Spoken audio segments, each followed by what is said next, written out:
ನಮಸ್ತೆ ಸ್ನೇಹಿತರೆ.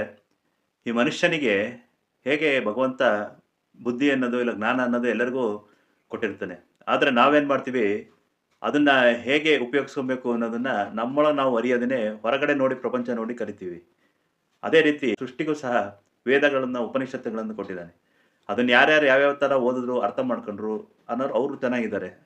ಅವ್ರಿಲ್ಲಿದ್ದನ್ನ ಅದನ್ನಿಲ್ಲ, ಸುಳ್ಳು ಅದನ್ನ ಓದಕ್ಕೆ ನಾವು ಅದನ್ನ ಅರಿಯಕ್ಕೆ ಪ್ರಯತ್ನ ಮಾಡಿಲ್ಲ. ಯಾರವನ್ನ ಅರಿಯದೆ, ಅದೇ ತರ ನಮ್ಮ ವೇದ ಆಗ್ಲಿ, ಉಪನಿಷತ್ತಾಗ್ಲಿ ಅದ್ರೊಳಗೆ ಏನಿದೆ ಸಾರ ಅನ್ನೋದು ತಿಳಿಯದೆ, ಕೇವಲ ನಾವು ಯಾವುದೋ ಒಂದು ರಾಜಕೀಯಕ್ಕೋಸ್ಕರ ನಮಗಿಲ್ಲ, ದೇವರಿಲ್ಲ, ಸರಿ ದೇವರಿಲ್ಲ ಅಂದ್ರೆ ಬೇಡ ಅವ್ರವ್ರ ನಂಬಿಕೆ. ಆದ್ರೆ ಎಷ್ಟೋ ಜನ ನಾನು ಅನ್ನೋದನ್ನ ನಾವು ಕೆಟ್ಟದಾಗ ಬಳಸ್ಕೊಬೇಕು ಅಂತೇನಿಲ್ಲ. ನಾವು ಯಾವ್ಯಾವ ತರ ಹೊರಗಡೆ ನಮ್ಮ ಅನುಕೂಲಕ್ಕೆ ನಾವು ಯೋಚನೆ ಮಾಡ್ತೀವೋ, ಅದೇ ತರ ವೇದಗಳನ್ನ, ಉಪನಿಷತ್ತುಗಳನ್ನ ಸಹ ಆಯಾ ಕಾಲಘಟ್ಟದಲ್ಲಿ ಅವರು ಒಬ್ಬೊಬ್ರು ಅವ್ರವ್ರ ಹೇಗೆ ಅರ್ಥ ಮಾಡ್ಕೊಂಡ್ರು ಅದನ್ನ ಒಂದು ವಿವರಣೆ ಮಾಡಿ, ಅದಕ್ಕೊಂದು ಸಮಾಜದಲ್ಲಿ ಈ ತರ ಒಂದು ಚೌಕಟ್ಟಲ್ಲಿ ಹೀಗೆ ಹೋಗೋಣ ಅಂತ ಒಂದು ಮಾಡಿದ್ದಾರೆ. ಎಲ್ಲರೂ ಪಾಲಿಸ್ಬೇಕು ಅಂತ ಎಲ್ಲೂ ಇಲ್ಲ. ಯಾರು ಹೇಳಿಲ್ಲ ನಮ್ದೇ ಪಾಲಿಸಿ, ನಾವೇ ಇದು ಇದು ಅಂತ ಯಾರು ಹಿಂದಿಂದ ಅಂತೂ ಹೇಳಿಲ್ಲ. ಈಗೀಗ ಎಲ್ಲ ಅದು ಹಿಂದೆ ರಾಜಕೀಯಗಳು ಅಷ್ಟೇ. ರಾಜ್ಯರು ಆಡ್ಬೇಕಾದ್ರೆ ಯಾರಿಗೆ ಯಾವುದು ಜಾಸ್ತಿ ಅದು ಎಲ್ಲದನ್ನು ತರ್ಕ ಮಾಡಿ ತಿಳ್ಕೊಳ್ಳೋರು. ಆ ಮೊನ್ನೆ ಯಾವ ಮತ ಬೇಕು ಅನ್ನೋದನ್ನ ಅವರು ಇಷ್ಟ ಆಯ್ತು ಅದನ್ನ ಪ್ರಚಾರ ಮಾಡೋರು. ಬಿಟ್ರೆ ಅದನ್ನ ಹಿಂದೆ ಯಾರು ವಿರೋಧ ಮಾಡೋಂಥದ್ದು ಯಾರು ರಾಜರುಗಳು ಮಾಡ್ತಿರ್ಲಿಲ್ಲ. ಅವಾಗ ಯಾಕೆಂದ್ರೆ ಆ ರಾಜಕೀಯನೂ ಬೇಕಿರ್ಲಿಲ್ಲ. ಯಾವಾಗ ಇದು ನಮ್ಮ ದೇಶದಲ್ಲಿ ಇದು ರಾಜಕೀಯ ಇದರಿಂದನೇ ರಾಜಕೀಯ ಮಾಡಬೇಕು ಅನ್ನೋ ಒಂದು ಸಂದರ್ಭ ತಂದ್ಕಂಡು ದೇಶನ ಆಳ್ಬೇಕು ಅನ್ನೋ ಹಪಾಹಪಿ ತುಂಬಾ ಜನ ಹೊರಗಡೆಯಿಂದ ಬಂದು ಶುರುವಾದಾಗಿಂದ ಇವೆಲ್ಲ ಮತಗಳು ಬೇಕೋ ಬೇಡ, ನಮಗೆ ಯಾಕೆ ಆ ತರ್ಕನೇ ಬೇಡ ಮನುಷ್ಯನಿಗೆ. ಮನುಷ್ಯ ಏನು, ನಮಗೆ ಯಾವ ತರ ಬದುಕಬೇಕು, ದೇವ್ರ ಕಣದಂದ್ರೆ ಆತ್ಮತೃಪ್ತಿ.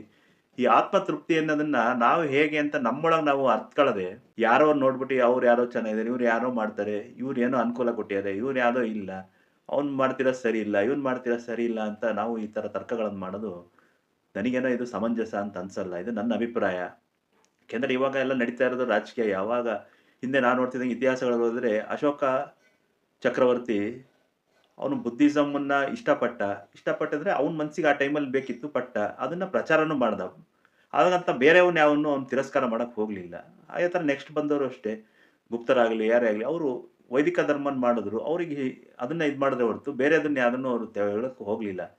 ಬಟ್ ಇವತ್ತಿನ ಒಂದು ರಾಜಕೀಯ ಆಗಲಿ, ಈಗ ಕಳೆದ ಬ್ರಿಟಿಷರಾಗಲಿ, ಮೊಘಲರಾಗಲಿ ಕಾಲದಿಂದ ನೋಡ್ತಿರೋದಾದ್ರೆ, ಇವರು ರಾಜಕೀಯ ನಮ್ದೇ ಅಧಿಕಾರ ಮಾಡಬೇಕು ಅಂತ ಒಂದು ಪಂಥನ ಒಂದು ಮುಂದಿಟ್ಕೊಂಡು ನಮ್ದು ಆಗಬೇಕು ಅಂತ ಮಾಡ್ತಿರೋದ್ರಿಂದ ಇವತ್ತು ನಮ್ಮ ದೇಶದಲ್ಲಿ ಜನನು ಅದನ್ನ ಹೌದೋ ಇಲ್ಲೋ ತರ್ಕ ಇಲ್ಲೇ ಇಲ್ಲ. ತರ್ಕ ಈಗ ದಿನ ಒಂದೊಂದು ಪೋಸ್ಟ್ಗಳಾಗ್ಲಿ, ಅವ್ರ ಮಾತುಗಳಾಗ್ಲಿ, ಕೆಟ್ಟದಾಗ ಬೈಯೋದಾಗ್ಲಿ, ಅದನ್ನ ಇದನ್ನ ನಿಲ್ಸೋದಾಗ್ಲಿ, ಇವೆಲ್ಲ ನೋಡಿದ್ರೆ ಮತಗಳಾಗ್ಲಿ ಯಾವುದು ಯಾರು ಅವರು ಎಲ್ಲರೂ ದೇವ್ರನ್ನ ಕಟ್ಕೊಂಡರೆ ಎಲ್ಲ, ಯಾರು ದೇವ್ರಿಲ್ಲ ಅಂತೇನು ಹೇಳ್ತಿಲ್ಲ.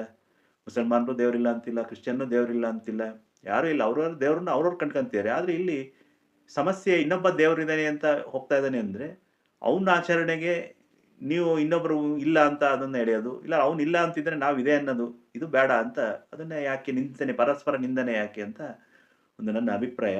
ಈ ವಿಚಾರನ ತರ್ಕ ನಾವು ಮುಂದಿನ ಜನತೆಗೆ ಮಾಡಲಿಲ್ಲ ಅಂದ್ರೆ, ನಮ್ಮೊಳಗಿಂದ ಒಂದು ನಾವು ಸಾಮರ್ಥ್ಯ ಕಂಡ್ಕೊಳ್ಳಿಲ್ಲ ಅಂತ ಅಂದ್ರೆ, ಇದು ಹೀಗೆ ಒಂದು ಯಾರೋ ಅಧಿಕಾರಕ್ಕೆ ಯಾರ್ದೋ ಫಾಲೋ ಮಾಡಿ ಯಾರ್ದೋ ಬೆಂಬಲಿಗರಾಗಿ ಒಂದು ಹ್ಞೂ ಇಲ್ಲ ಅನ್ನೋದು, ಇದು ಬಹುಶಃ ಮುಂದೆ ಅದನ್ನ ಸುಧಾರಿಸಬೇಕಾಗತ್ತೆ ಅಂತ ನಾನು ಈ ವಿಡಿಯೋ ಮಾಡ್ತಾ ಇದ್ದೀನಿ. ಶ್ರೀರಾಮ್, ಜೈ ಹಿಂದ್.